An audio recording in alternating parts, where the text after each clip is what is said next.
Hi friends, thanks for checking in today. Stay tuned. In just a minute, I'll be right back with a Good Friday word.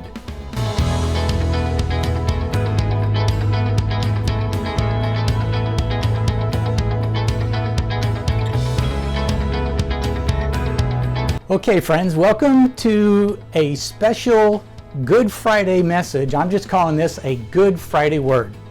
You know, if you follow me on Facebook, I recently posted how they're predicting that this will be a rough week for America.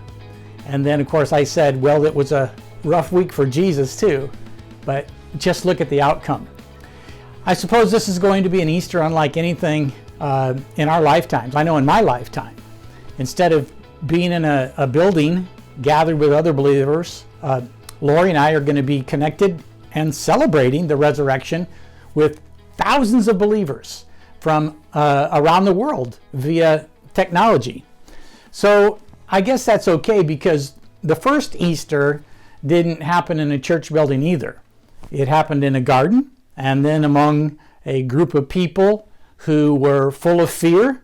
They were sheltered in place in a home, and then Jesus wound up coming and standing in their midst.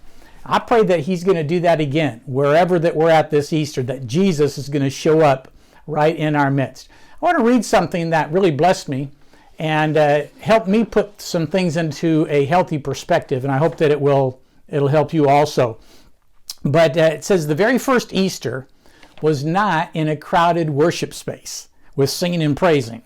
On the very first Easter, the disciples were locked in their house. It was dangerous for them to come out. And it says they were afraid. They wanted to believe the good news they heard from the woman that Jesus had risen, but it just seemed too good to be true. They were living in a time of such despair and such fear. If they left their homes, their lives and the lives of their loved ones might be at risk. Could a miracle really have happened? Could life really have won out over death? Could this time of terror and fear really be coming to an end? Alone in their homes, they dared to believe that hope was possible, that the long night was over and morning had broken, that God's love was the most powerful of all, even though it didn't seem quite real to them yet. Eventually, they were able to leave their homes. When the fear and danger had subsided, they went about celebrating and spreading the good news that Jesus was risen and love was the most powerful force on the earth. This year, we might get to experience a taste. We might get to experience a taste of what that first Easter was like. Still in our homes, daring to believe that hope is on the horizon. Then after a while, when it's safe for all people, when it's the most loving choice, we will come out, gathering together, singing and shouting the good news that God brings life even out of death. That love always has the final say. This year, we might get the closest taste we have had yet to what that first Easter was like. Man, that's pretty powerful. Maybe one of the good things about this Easter this year, besides obviously the good news of salvation through the death, burial, and resurrection of Jesus, maybe one of the good news is that we are being forced to put our life on pause and refocus on our relationship with Jesus and the essential mission of Jesus. That's the mission that we carry into a very lost, broken, and hurting world. You know, included in that first Easter story is also the story of Jesus and the men on the road to Emmaus. You can look it up in John 24. But after Jesus rose from the dead, but before he ascended into heaven, he appears to these guys. They're walking along the road, and he has a conversation with them. Now, the funny part of the story is that they're going on and on and on about what just happened to Jesus.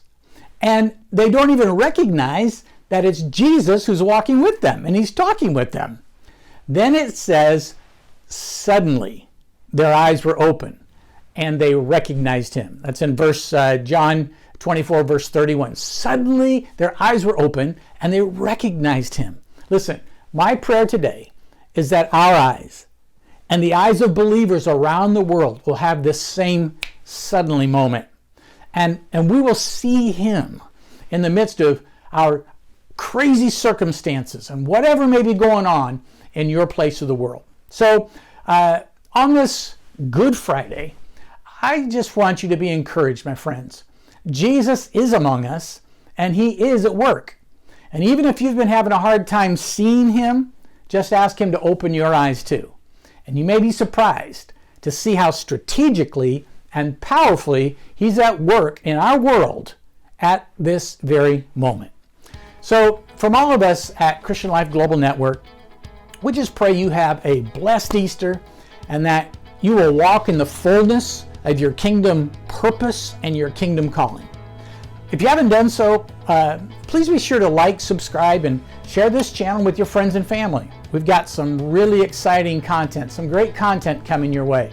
And you can access it here on the YouTube channel. Okay, till next time, we love you and we just say grace and peace over you in Jesus' name. Bye now.